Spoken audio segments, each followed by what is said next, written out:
Voilà, bien chers amis, bienvenue à ce cours de catéchisme pour adultes. Ce cours est un cours que j'ai fait dans les années 85 pour les catéchumènes, fort nombreux, puisque j'arrivais à baptiser jusqu'à 30 personnes à la veillée pascale et je n'arrivais plus à les prendre un par un. Il a d'abord eu une version orale directe à Paris. Ensuite, où je remettais déjà les feuilles que vous avez. Ceux qui veulent d'ailleurs les feuilles pourront les commander en nous écrivant, on les enverra. Et puis, je l'ai fait sur cassette audio, enfin sur disque audio. Et puis cette année, puisque j'ai la joie de pouvoir le donner aux séminaristes de première année du séminaire Saint-Vincent de Courtalin, eh bien, j'ai décidé d'en faire une version vidéo. Et donc, chaque semaine, vous aurez une vidéo qui paraîtra sur le blog de l'abbé Laguérie et où vous aurez une leçon supplémentaire. Il y a 35 leçons dans ce cours, donc il ne faut pas traîner. C'est un cours de catéchisme pour adultes. C'est du catéchisme, ce n'est pas de la théologie, ce n'est pas de la philosophie, mais c'est un cours de catéchisme pour adultes, ce n'est pas pour les enfants. Et on donnera toute la philosophie et la théologie qu'on peut, sachant qu'on reste quand même dans un cours de catéchisme ou de catéchèse, puisque c'est oral et c'est direct.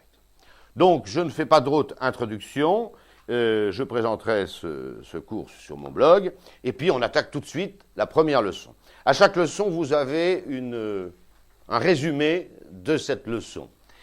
La première leçon est très simple, c'est de présenter la doctrine catholique, tout simplement. Et après, nous commencerons à étudier cette doctrine catholique dans un ordre que nous allons voir tout à l'heure. Et la première question qu'on va se poser, qu'est-ce qu'un catholique ? Qu'est-ce qu'un catholique ? On ne sait plus très bien dans ce désert catéchétique dans lequel nous nous trouvons depuis 30 ou 40 ans, en France en particulier, on ne sait plus très bien qu'est-ce que c'est qu'un catholique. Alors, la première chose que nous disons, c'est qu'il y a 3 conditions pour être catholique. Et catholique, celui qui satisfait à ces 3 conditions, à ces 3 réalités. La première, c'est le baptême, c'est qu'il a reçu le sacrement de baptême. Et catholique, quelqu'un qui est baptisé du sacrement de baptême, c'est-à-dire dans l'eau. Et c'est ce qu'il distingue le différencie des païens, de ceux qui ne sont pas baptisés. Païen n'est pas péjoratif, ça veut dire ceux qui habitaient la campagne, par rapport à ceux qui habitaient dans les villes, et les apôtres ont plutôt évangélisé et baptisé les villes. Première condition pour être catholique, être baptisé. Deuxième condition pour être catholique, avoir la foi. Vous me direz, mais celui qui est baptisé devrait avoir la foi. C'est exact. Cependant, il y a des gens qui ont reçu le baptême petit et qui ont perdu la foi. Ils n'ont plus la foi. Ils ne sont plus catholiques. Il faut avoir la foi pour être catholique. Voilà. Et celui qui est baptisé alors qu'il n'a pas la foi parce qu'il l'a perdue, c'est un apostat, c'est quelqu'un qui a refusé la foi, il n'est pas non plus catholique. Être baptisé dans l'eau, le sacrement d'eau, de baptême, avoir la foi, et troisièmement, c'est une conséquence du deuxième, de la foi, reconnaître qu'il y a une autorité dans l'Église. C'est-à-dire qu'on n'est pas catholique tout seul.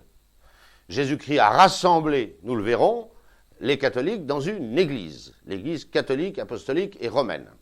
Il faut au minimum, c'est une conséquence de la foi, que quelqu'un qui a la foi reconnaisse cet article de foi, cette vérité de foi, que Jésus-Christ a voulu les chrétiens dans une église, l'église catholique. Autrement dit, qu'est-ce que c'est qu'un catholique ? C'est quelqu'un, qui est baptisé, professe la foi catholique, et reconnaît l'autorité de l'Église. Voilà ce que c'est qu'un catholique. Alors évidemment, la deuxième grande question qui se pose, qu'est-ce qu'on doit croire ? Parce que être baptisé, vous l'êtes ou vous ne l'êtes pas. Il se trouve que je parle à des séminaristes, et vous êtes tous baptisés, c'est une évidence. Bon. Et puis je pense que vous avez la foi. Mais qu'est-ce qu'on doit croire ? Qu'est-ce qu'un chrétien, qu'est-ce qu'un baptisé, un catholique doit croire. Et c'est la première question qu'on se pose. On va faire 1 an de catéchisme ensemble. Ce qui importe, c'est que nous allons étudier la foi, toute la foi, rien que la foi, Qu'est-ce qu'un chrétien doit croire? Bonne question. Alors, nous pouvons répondre à cette question deux choses. On doit croire ce que Dieu a révélé. C'est la révélation. Je vais y revenir. Et deuxièmement, mais ça ne s'ajoute pas, attention, on doit croire ce que l'Église nous enseigne. C'est la même chose. Ce n'est pas deux choses qu'on doit croire. On doit croire ce que Dieu a révélé, et nous savons que Dieu l'a révélé, mais c'est la même chose, parce que l'Église nous l'enseigne. Ça, c'est très important à comprendre. On ne doit pas croire est-ce que Dieu a révélé, est-ce que l'Église enseigne, on doit croire uniquement ce que Dieu a révélé, la parole de Dieu. Mais qui nous donne la garantie que cette chose que nous croyons est bien révélée, c'est l'Église, c'est l'enseignement de l'Église. Donc, premièrement, nous devons croire ce que Dieu a révélé. Que signifie le mot révéler? Révéler en latin, c'est enlever un voile. C'est enlever un voile. Révélare. Imaginez que vous ayez une table, elle est pleine d'objets, mais il y a un grand drap, une grande couverture dessus. Vous ne voyez pas les objets qui sont dessus. Si je prends le drap, je l'enlève et j'aperçois tous les objets qui sont sur cette table. C'est ce que Dieu a fait avec nous. Il y a plein de mystères de Dieu, à commencer par Dieu lui-même, qui ne nous sont pas accessibles directement. Dieu s'est fait connaître, il a enlevé le voile qui nous cachait ces vérités, le mystère de la Trinité, le mystère de l'incarnation, le mystère de la rédemption, etc. Donc le mot révélé, qui est très beau, retenez-le, Dieu a parlé aux hommes. On appelle donc la révélation l'action de Dieu faisant connaître de sa propre initiative les vérités, toutes les vérités du royaume de Dieu. Et sans cette révélation, on ne pourrait pas les connaître. Alors la deuxième grande question qui se pose, où se trouve cette révélation de Dieu? Ces vérités que nous devons croire parce que Dieu les a révélées. Alors la réponse est simple. La réponse est très simple. Ce n'est pas l'Église qui décide de ce qui est révélé ou pas, mais pas du tout. La révélation, ce que Dieu a dit, la parole de Dieu, elle se trouve dans deux sources, qu'on appelle les sources de la révélation. La première source de la révélation, c'est la Sainte Écriture, l'Écriture sainte. L'ensemble des livres inspirés par Dieu et qui composent ce qu'on appelle la Bible. La Bible, c'est-à-dire le livre en grec, le livre qui contient tous les livres. En vérité, quand vous regardez la Bible, elle n'est pas faite d'un livre, elle est faite, je vais y revenir, je vais même l'écrire au tableau, elle est faite de 72 livres. Voilà. Ces livres, nous tenons, avec l'Église qui nous l'enseigne, qu'ils sont révélés par Dieu, qu'ils ne contiennent donc aucune erreur et qu'ils ont été dictés par l'Esprit Saint. C'est une vérité de foi. Et c'est l'Écriture sainte elle-même qui dit que ces livres sont révélés, dans plusieurs passages d'entre eux. Voilà. Donc, première source de ce que Dieu a révélé, c'est l'Écriture sainte. Alors là, si vous permettez, on va essayer de regarder très rapidement de quoi est fait la Sainte Écriture. La Sainte Écriture, c'est 72 livres. 45 de l'Ancien Testament et 27, si je sais bien compter, du Nouveau Testament. Voilà. On ne va pas énumérer tous les livres de l'Ancien Testament. Ce serait un peu long. Vous pouvez trouver ça dans n'importe quelle Bible. Disons qu'ils sont divisés en 3 catégories. Ça, c'est l'Ancien Testament. Voilà. Il y a les livres... il y a le début, ça commence par la Genèse, voilà, le Pentateuque, etc. Et vous avez des livres historiques qui nous racontent l'histoire du salut. Voilà, je ne les énumère pas tous, c'est les 5 premiers livres de la Sainte Écriture, la Genèse, l'Exode, les Nombres, le Lévitique et le Deutéronome. Et puis tous les livres historiques sont révélés. Je pense au livre de Josué, je pense au livre des rois, les 4 livres des rois, les livres de Samuel, c'est la même chose, et puis également les livres des Maccabées, tout ça c'est les livres historiques. C'est la première partie. La deuxième partie de l'Ancien Testament, nous sommes toujours dans l'Ancien Testament, ce sont les livres sapientiaux. Bon, ce mot est un peu compliqué, il ne faut pas vous affoler. C'est les livres qui nous parlent de la sagesse de Dieu. Voilà, les livres sapientiaux. Ce sont les livres écrits principalement par David et Salomon et quelques autres, les psaumes, le livre de Job, le Cantique des Cantiques, le livre de la sagesse, etc., etc.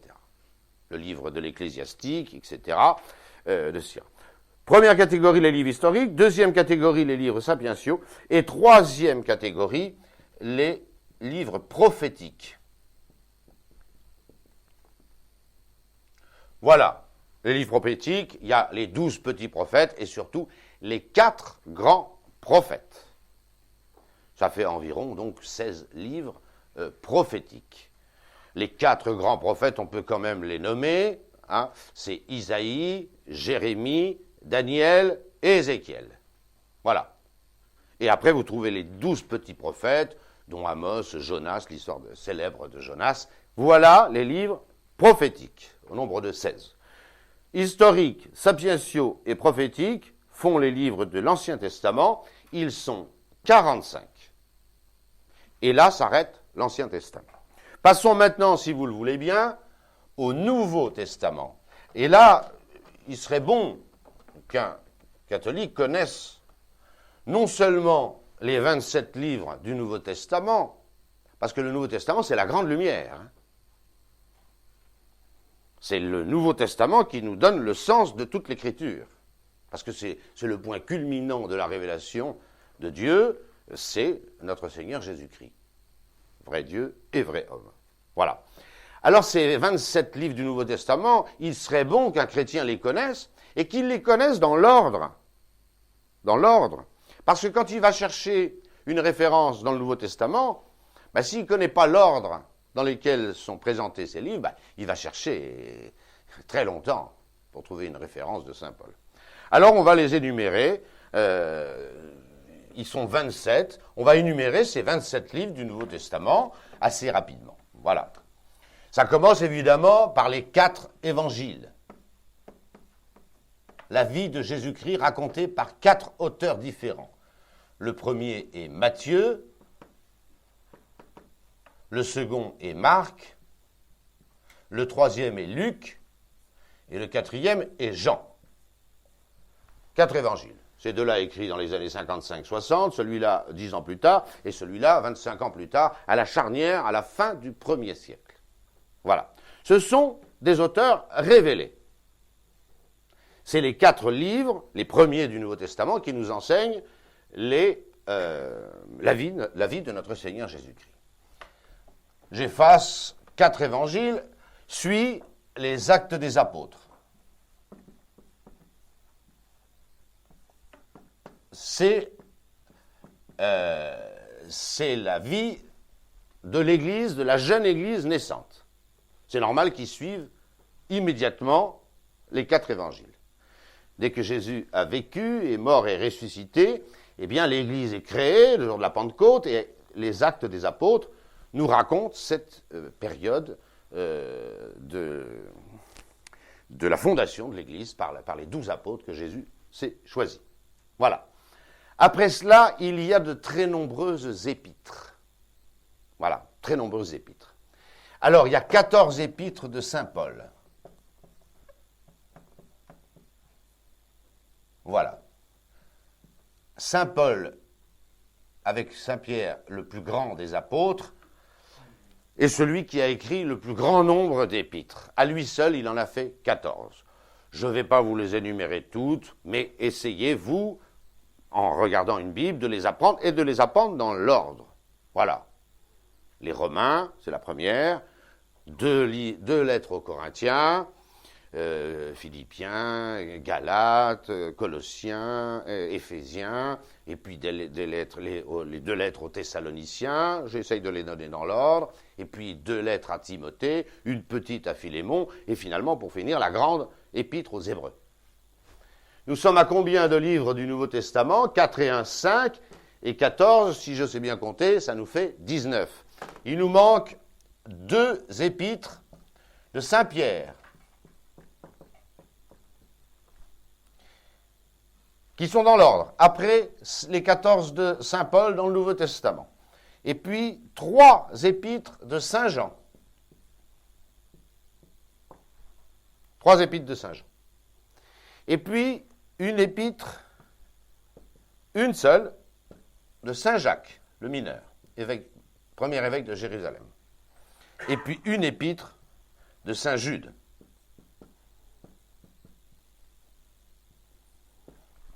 Voilà. Voilà toutes les épîtres. Si vous comptez bien les épîtres, il y en a 14, 16, 19, 20 et 21 épîtres. Et puis il nous reste un dernier livre, écrit par Saint Jean, l'Apocalypse de Saint Jean. C'est le dernier livre de la Sainte Écriture. Calculé, tout ça fait 27 livres du Nouveau Testament, plus les 45 de l'Ancien Testament, ce qui nous fait 72 livres. Alors, ce que je vous conseille, c'est d'apprendre l'ordre des épîtres de Saint Paul. Ça vous aidera énormément pour retrouver très facilement une citation. Tous ces livres, nous l'avons dit, sont inspirés par le Saint-Esprit et sont totalement exempts d'erreurs. Et c'est une grâce immense que d'avoir la Bible, garantie dans tous ces chapitres d'inhérence, comme on dit, c'est-à-dire qu'elle ne comporte aucune erreur possible. Pourquoi ? Parce que le principal auteur de ces livres, ce ne sont pas les hommes, c'est l'Esprit Saint, l'Esprit de Dieu. Voilà la première source de la révélation. Qu'est-ce que Dieu a dit ? C'est la révélation. Il l'a dit où ? Dans la Sainte Écriture. C'est la parole de Dieu. Mais ça ne suffit pas. Il y a aussi une tradition orale, qui est la deuxième source de la révélation. Tout n'a pas été écrit de ce que Dieu nous a dit. Il y a des choses qui se sont transmises oralement. Et principalement pour nous, catholiques, ou ceux qui veulent le devenir, les paroles de notre Seigneur Jésus-Christ et des apôtres. Elles ont été transmises de façon orale jusqu'à nous. Par qui ? Par les gens habilités à le faire, c'est-à-dire les successeurs des apôtres. Les évêques, le pape principalement. Ce qui fait qu'il y a dans l'Église des choses enseignées qui sont révélées de Dieu, mais qui ne sont pas dans la Sainte Écriture. Qui ne sont pas dans la Sainte Écriture. Ou en tous les cas, qui ne sont pas de façon explicite dans la Sainte Écriture. Voilà. En particulier, beaucoup de choses de la liturgie. En particulier, vous savez que l'Église se permet quelquefois de définir une vérité que Dieu a révélée et qui ne se trouve pas dans la Sainte Écriture. Ce qui prouve bien qu'elle a une autre source pour savoir ce que Dieu a révélé. Voilà. Et je prends par exemple le dogme défini de l'Immaculée Conception. Alors c'est vrai qu'il y a plein de références possibles dans la Sainte Écriture, que la Vierge Marie ait été conçue sans aucun péché, en particulier sans le péché originel, bien sûr. Eh bien, c'est révélé de Dieu. C'est un dogme de la foi catholique. Il se trouve dans la Sainte Écriture, mais de façon très ténue, pas explicite, mais l'Église a un pouvoir non pas d'inventer une vérité révélée, mais de nous dire par sa tradition que Dieu a bien révélé cela. L'équivalent pour l'Assomption de la Vierge Marie. La Sainte Vierge est montée au ciel à la fin du cours terrestre de sa vie, pour citer les paroles du pape Pie XII, et cette vérité n'est pas dans la Sainte Écriture. Et un chrétien doit absolument la croire, elle est révélée de Dieu. Quelle est la plus importante de ces deux sources de la révélation ? Les deux, bien sûr, mais celle qui a une priorité, qui est primordiale, c'est la tradition orale. Et la meilleure preuve, c'est que la Sainte Écriture n'a pas existé tout de suite. Les premiers livres du Nouveau Testament, ce sont les épîtres de saint Paul, en particulier les deux aux Thessaloniciens. Voilà. Mais avant l'écriture des livres du Nouveau Testament, il y avait déjà des chrétiens. Et ces chrétiens avaient la foi. Ils avaient donc une adhésion à ce que Dieu a révélé. Or, l'écriture sainte, en tous les cas du Nouveau Testament, n'existait pas. Donc il y a, à la limite, si on pouvait se passer d'une des deux sources de la révélation, ce serait bien malheureux qu'on n'ait pas la Sainte Écriture, mais si on pouvait se passer d'une des deux sources de la révélation, ce serait de l'Écriture sainte. Car au fond, c'est cette tradition orale véhiculée par notre Seigneur Jésus-Christ et ses apôtres qui a été finalement écrite par ces apôtres. Vous voyez d'ailleurs, soit dit entre parenthèses, je ne l'ai pas dit tout à l'heure, que derrière chaque livre révélé du Nouveau Testament, il y a un apôtre. Car les apôtres sont des prophètes. Ils peuvent parler directement au nom de Dieu. Les derniers prophètes, il n'y a plus de prophètes maintenant, c'est fini. Il n'y a pas de prophète dans l'Église. Le charisme de prophétie s'est arrêté avec la mort du dernier apôtre, c'est-à-dire Saint Jean. Mais les apôtres étaient prophètes. Ils peuvent parler directement au nom de Dieu. Ils sont comme les prophètes de l'Ancien Testament. Et bien plus, puisqu'ils sont proches de la source et de la lumière, qui est évidemment le Seigneur Jésus-Christ. Voilà, nous devons croire ce que Dieu a révélé, ça se trouve dans l'Écriture sainte et dans la tradition orale, véhiculée depuis notre Seigneur Jésus-Christ et ses apôtres jusqu'à nous. Rapidement, cette révélation, elle a eu 3 étapes historiques. Il y a une révélation primitive, qu'admettent tous les théologiens catholiques. C'est-à-dire que c'est cette révélation, avant les prophètes de l'Ancien Testament et avant notre Seigneur Jésus-Christ et les apôtres, c'est cette révélation primitive. Il y a une révélation primitive, et elle se trouve un peu partout.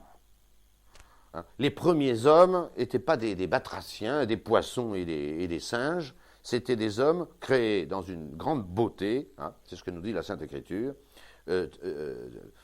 parfaitement équilibrés et pleins de grâce et de science. Voilà. D'ailleurs, c'est un des éléments de la révélation primitive. C'est qu'au début de l'humanité, il y a eu un âge d'or. Vous trouvez ça dans toutes les civilisations. Il y a eu un âge d'or.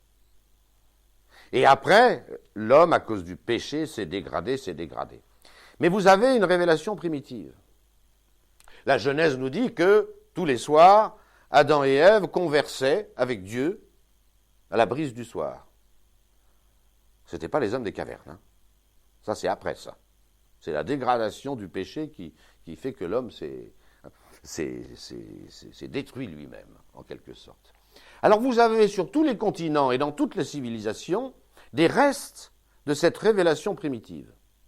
Par exemple, l'existence d'un âge d'or au tout début de l'humanité. Vous trouvez ça dans la mythologie grecque, vous trouvez ça en Inde, vous trouvez ça en Chine, vous trouverez dans la mythologie grecque, c'est l'histoire de Pandore, la boîte de Pandore. C'est très amusant. C'est cette femme qui est très curieuse, comme toutes les femmes, Pandore. On lui offre un coffret, une boîte, et on lui dit surtout, elle est très heureuse, cette Pandore. Elle vit l'âge d'or. Elle n'a qu'un défaut, c'est qu'elle est curieuse. Voilà. Et on lui dit, mais n'ouvrez surtout pas cette boîte, parce que tous les fléaux, les pires calamités vont se répandre sur la terre. Alors Pandore est là, devant cette boîte, puis finalement, comme les femmes sont un peu curieuses, je vous le disais, elle finit par ouvrir cette boîte. Et là, c'est la fin de l'âge d'or. Tous les maux, les calamités, les morts, les guerres, les divisions, la cruauté, tout, la saleté se répandent sur la terre. Elle est catastrophée. Et puis finalement, elle regarde au fond de la boîte qui est vide, et elle trouve juste un petit mot écrit « l'espérance ». Bon, vous voyez bien que c'est cette mythologie grecque-là, c'est un copier-coller du récit de la Genèse. Cette Pandore, c'est Ève, avec le péché originel, et qui a amené par sa faute tous les maux sur la terre. Par exemple, autre chose, le déluge est raconté pratiquement dans toutes les civilisations. L'existence d'un âge d'or, d'abord, et une décrépitude du genre humain est racontée dans toutes les civilisations. L'existence du déluge est racontée dans toutes les civilisations. Ce n'est pas un hasard. C'est qu'il y a au début de l'humanité, c'est ce que nous appelons la révélation primitive, des vérités que tous les hommes savent, parce qu'ils se les sont transmis. Et d'ailleurs, Moïse, qui est l'auteur des premiers livres de l'Écriture, le Pentateuque, reprendra ces traditions, bien sûr. Parce que Moïse n'était pas là au moment du déluge et il n'était pas là au moment de la création. C'est la première étape de la révélation, c'est la révélation primitive, faite aux premiers hommes, Adam et Ève et à leurs successeurs. Deuxièmement, c'est la révélation mosaïque de Moïse, le plus grand des prophètes de l'Ancien Testament. Voilà. Alors je ne m'étends... Et des prophètes, c'est tout l'Ancien Testament. Dieu, devant l'effondrement moral de la nature humaine, reprend les choses en main. Qu'est-ce qu'il fait? Il envoie des prophètes, des prophètes, des prophètes. Tous dans un petit peuple, hein, le peuple juif, en Palestine, voilà, repris en main par Dieu. Quand commence cette deuxième partie de la révélation moïsaïque, elle commence avec Abraham. Abraham, Isaac, Jacob, l'immense Moïse, ses successeurs, finalement les rois d'Israël, dont certains sont prophètes, comme David et Salomon, et puis tous les prophètes. Voilà. Et enfin, la pleine lumière, après avoir envoyé des prophètes pendant des centaines et des milliers d'années, Dieu nous envoie son propre Fils, Jésus-Christ, notre Seigneur. C'est la révélation chrétienne. C'est la pleine lumière, c'est le soleil, c'est Dieu lui-même qui vient au secours de notre humanité. C'est la troisième étape de la révélation, c'est la révélation chrétienne. Notre Seigneur Jésus-Christ et ses apôtres, je vous l'ai dit tout à l'heure, les apôtres sont des prophètes. Et c'est des prophètes beaucoup plus, j'allais dire, puissants, hein, et efficaces, puisqu'ils sont à la source de la lumière éternelle, qui est le Christ Jésus. Voilà ce que nous devons croire. Tout ce que Dieu a révélé, qui se trouve dans la Sainte Écriture et dans la tradition orale. Pourquoi moi je me dis traditionnaliste? Parce que je veux rester catholique, c'est tout. Tout chrétien est traditionnaliste. Il est pour la tradition, c'est une des deux sources de la révélation. Comment voulez-vous qu'un chrétien puisse se dire la tradition, moi je m'en occupe pas, c'est pas possible. C'est une des deux sources de la foi catholique. S'il veut avoir la foi catholique, on doit suivre la tradition. C'est même pas à discuter. Et nous avons dit qu'on doit croire tout ce que Dieu a révélé et que l'Église nous enseigne. Attention, ça ne fait pas deux choses. Ça n'en fait qu'une. Comment l'Église nous enseigne? Elle n'invente pas des vérités, l'Église. Elle les prend dans les sources. C'est très important à comprendre ça. Elle les enseigne comment?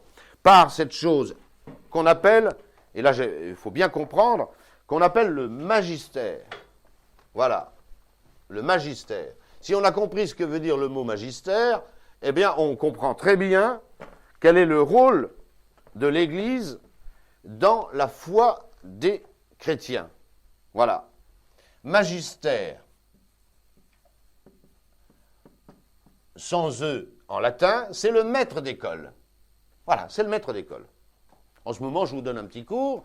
Je suis un maître d'école, voilà.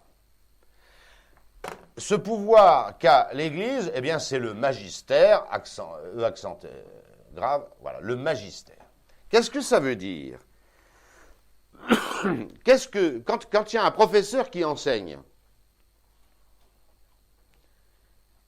vous regardez et vous écoutez, vous regardez ce qu'il écrit au tableau, et vous écoutez ce qu'il dit. Ce n'est pas lui que vous croyez, vous croyez ce qu'il dit. En ce moment, je vous montre le tableau. Qu'est-ce qu'il faut regarder? Moi ou ce qui a marqué au tableau? Évidemment, ce qui a marqué au tableau. C'est le rôle de l'Église. Elle nous dit, attention, par son magistère, ceci est révélé. Prenons le dogme fondamental du christianisme, hein, la divinité de Jésus-Christ.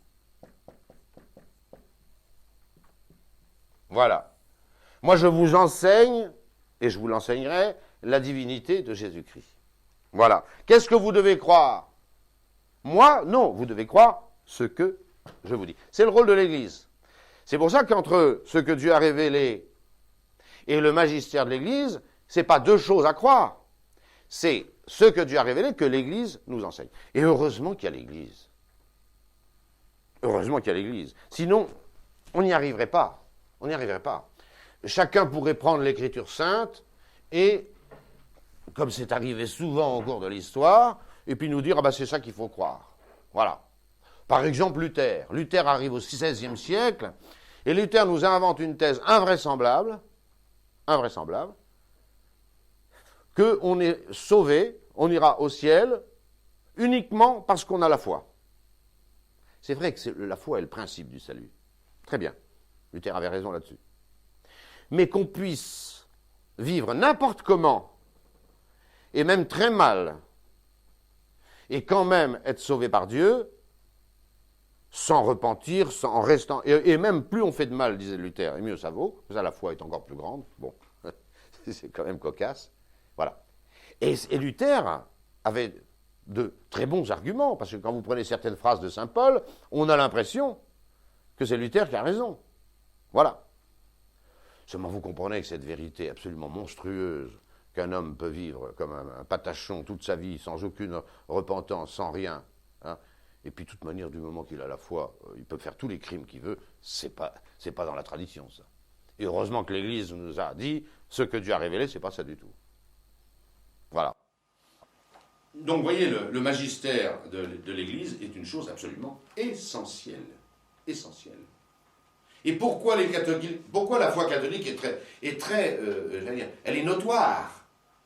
Elle est la même depuis 2000 ans. Elle est enseignée au XXe siècle, au XXIe siècle, comme au premier et au deuxième, à cause de l'Église. S'il n'y avait pas l'Église, il y a longtemps que la vérité catholique se serait répandue dans toutes les erreurs.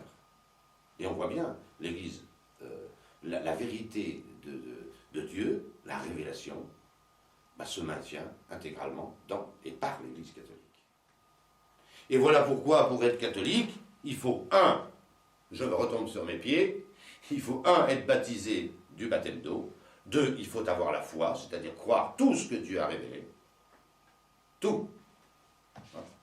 Et puis, 3, reconnaître l'autorité de l'Église. Et spécialement dans cette capacité que l'Église a de nous dire, par son magistère, ce que Dieu a révélé. Voilà. Alors, nous allons commencer ce cours de catéchisme, mais on va regarder un petit peu où on va mettre les pieds, pendant cette année. Il y a 35 leçons, je vous l'ai dit. Nous sommes dans la première leçon qui est une leçon introductive pour savoir qu'est-ce que c'est que la doctrine catholique et où est-ce qu'on la trouve. La doctrine catholique se trouve dans le catéchisme. Qu'est-ce que c'est que le catéchisme? Le catéchisme, c'est l'exposé simple.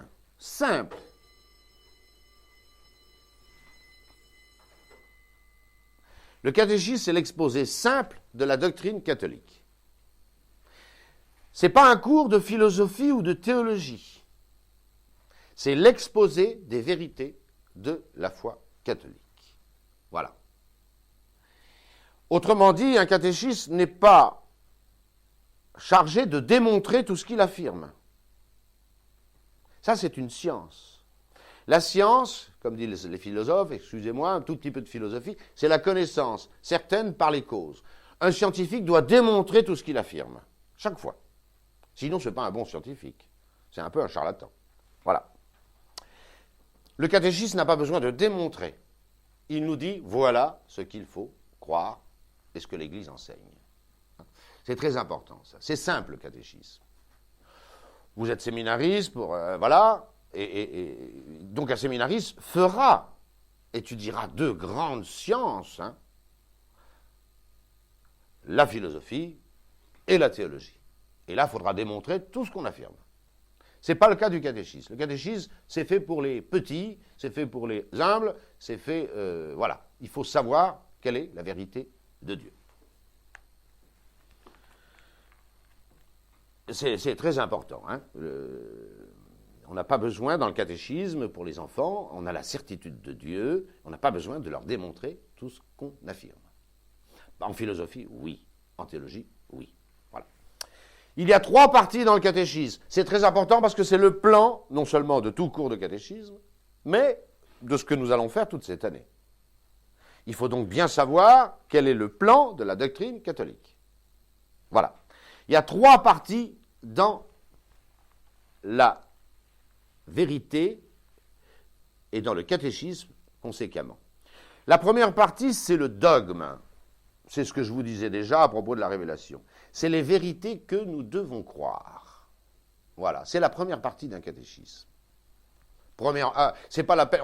Si on croit à rien, on reste chez soi, il n'y a pas de morale, il n'y a rien, il n'y a pas de suite. Voilà. On va planter la vérité. Et la vérité d'un chrétien, c'est ce que Dieu a révélé. C'est l'objet de la foi catholique. Donc la première partie qui nous retiendra un trimestre, à peu près, c'est l'ensemble des vérités que nous devons croire. Et comme je vous le dirai tout à l'heure, elles se trouvent toutes dans le credo. Autrement dit, nous allons suivre, au tout début de ce cours, le credo, c'est-à-dire le « je crois en Dieu », puisque notre première partie, c'est l'étude de ce qu'on doit croire. Notez bien que ça correspond à la vertu de foi. C'est très beau, ça. Il y a 3 grandes vertus théologales, nous le reverrons, la foi, l'espérance et la charité. La première partie du catéchisme, qui étudie le dogme, c'est-à-dire les vérités à croire, correspond à la vertu de foi. La deuxième partie du catéchisme catholique, et qui est comme sa caractéristique, ce sont les moyens de salut, la grâce, la prière et les sacrements, correspondant à la vertu d'espérance. Ceci est très important, chers amis, très important.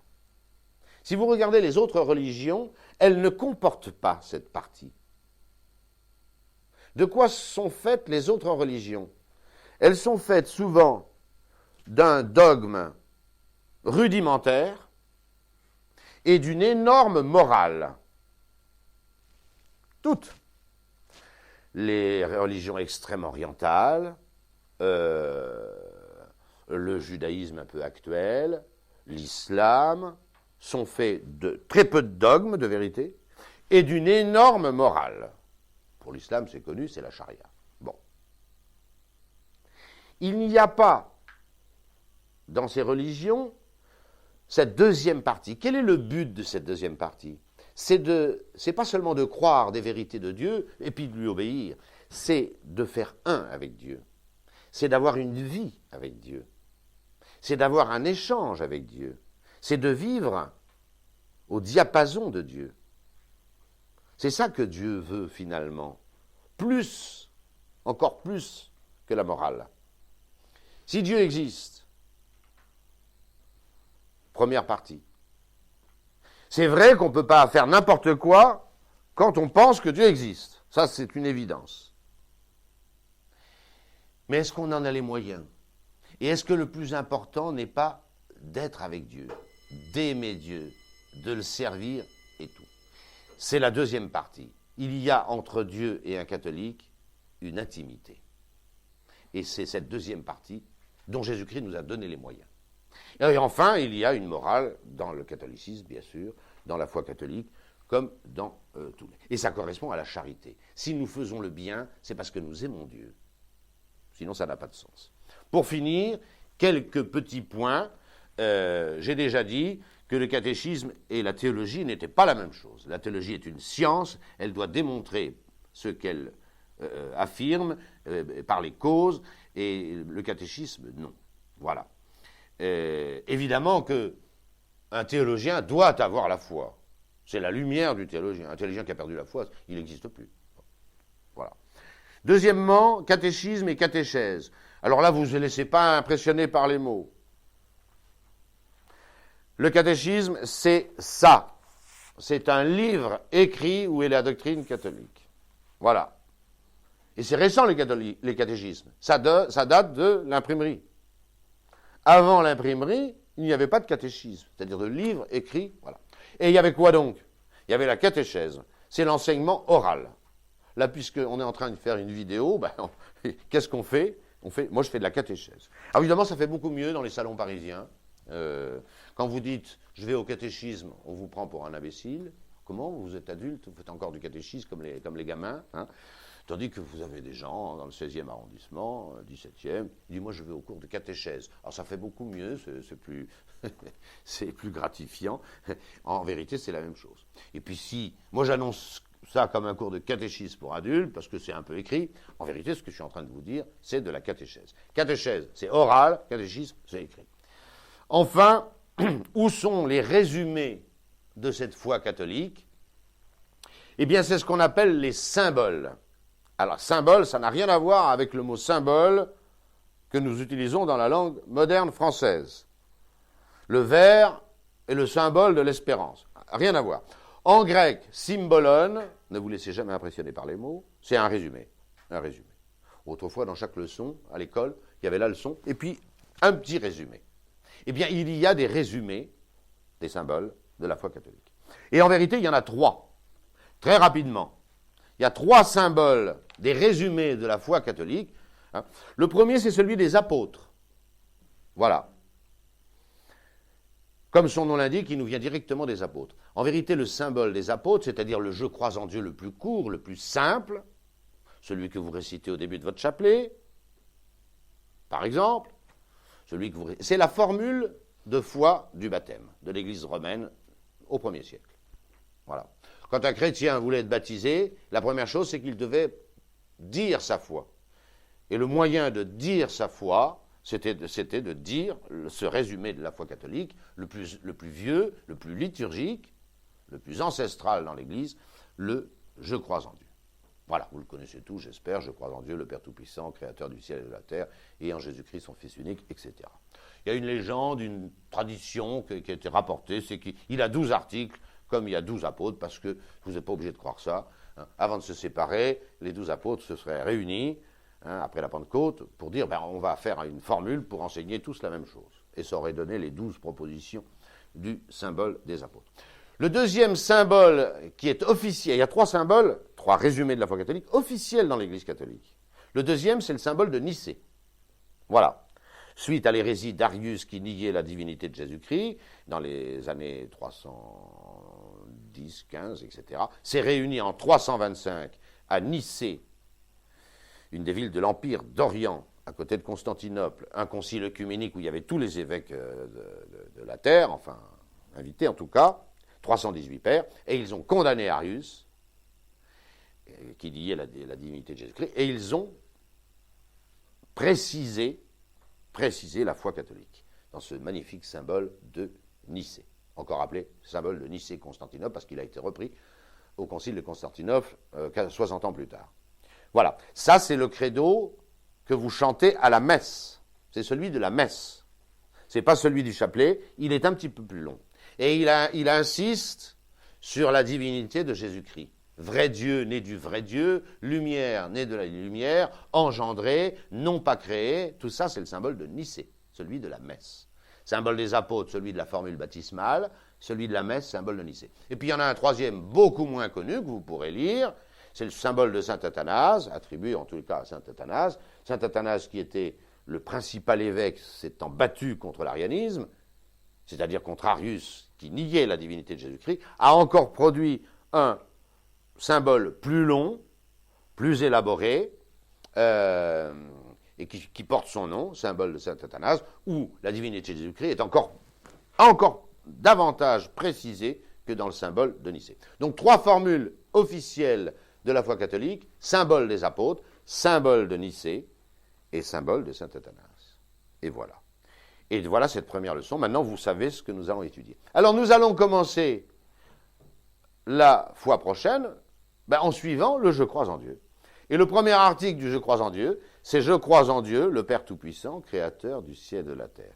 Et voilà pourquoi la leçon numéro 2 sera Dieu. Est-ce que Dieu existe? Son existence? Qu'est-ce qu'il est? Qui il est? Quels sont ses attributs? Je vous donne rendez-vous à la semaine prochaine. Et je vous remercie.